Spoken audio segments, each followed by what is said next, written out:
पिछली बार आप जब उप मुख्यमंत्री बने थे, प्रेस कॉन्फ्रेंस मुझे याद है और सस्पेंस हो गई थी दिल्ली में कि आप बनेंगे कि नहीं बनेंगे, क्योंकि प्रेस कॉन्फ्रेंस में आपने खुलकर कह दिया था कि मैं बाहर से सपोर्ट करूंगा और बॉडी लैंग्वेज आपकी एनालाइज की गई थी। उस समय बड़े लीडर्स मुंबई से उन्होंने कहा कि उन्होंने स्टेटमेंट भी दिया था, उसके बाद आप आए।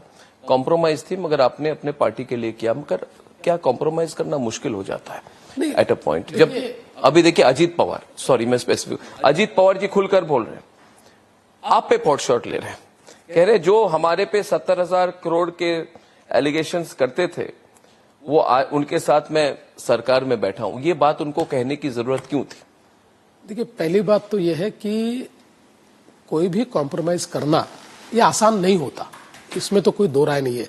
लेकिन पॉलिटिक्स में और विशेष रूप से जब आप एक पार्टी में काम करते हो और पार्टी के आप कार्यकर्ता के रूप में काम करते हो तो आपको फ्लेक्सिबिलिटी दिखानी पड़ती है।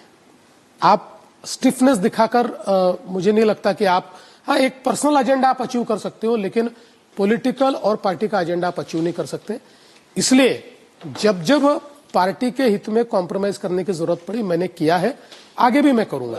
और जहां तक अजीत कमेंट क्यों की उन्होंने? मैं तो ये कहता हूं कि अब इसका जवाब तो अजीत दादा नहीं देना चाहिए, क्योंकि पूना में और पिंपरी चिंचवड़ में वो हमारे खिलाफ लड़ रहे और मेरी तो स्ट्रेटेजी है, मैं किसी के ऊपर बोल ही नहीं रहा, मुंबई में केवल जवाब देता हूं मैं। वो आपको याद दिला रहे हैं, मुझे याद है कि आपने बोला चक्की पीसिंग, देखिए आपका बहुत फेमस मीम है, बिल्कुल चक्की पीसिंग वाला मीम है। देखिए, मैं आपको एक बात बताऊं, ये जो कोई जो इरिगेशन का उस समय जो स्कैम हुआ था, आज भी उस स्कैम में कम से कम 15 चार्जशीट दाखिल हुई है, कई लोगों के ऊपर क्रिमिनल चार्जेस फ्रेम हुए हैं, कुछ तो अभी केसेस बिल्कुल अंतिम चरण में है जिसमें लोगों का कन्विक्शन भी होगा।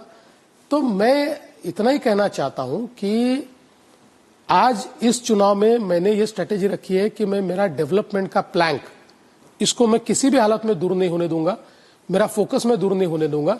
इसलिए मैं किसी चीज का जवाब नहीं दे रहा हूं, वरना आपको तो पता है जवाब देने में तो मेरी जबान जो चलती है वो तो कोई रोक नहीं सकता, लेकिन अभी मुझे किसी चीज का जवाब नहीं देना। आप कह रहे हैं अजीत पवार के स्टेटमेंट पर आप अपने आप को रिस्ट्रेन कर रहे हैं? बिल्कुल, I have restrained myself. You are restraining? I am restraining. Natural style आपका वो नहीं है, लेकिन आप जवाब दे देते? हाँ, मैं पक्का टाइप का एकदम जोर से जवाब देता हूँ, लेकिन मैंने तय किया इस बार नहीं देना है। इस बार आपने तय किया? अब मैं सिर्फ मुंबई में जवाब देता हूँ।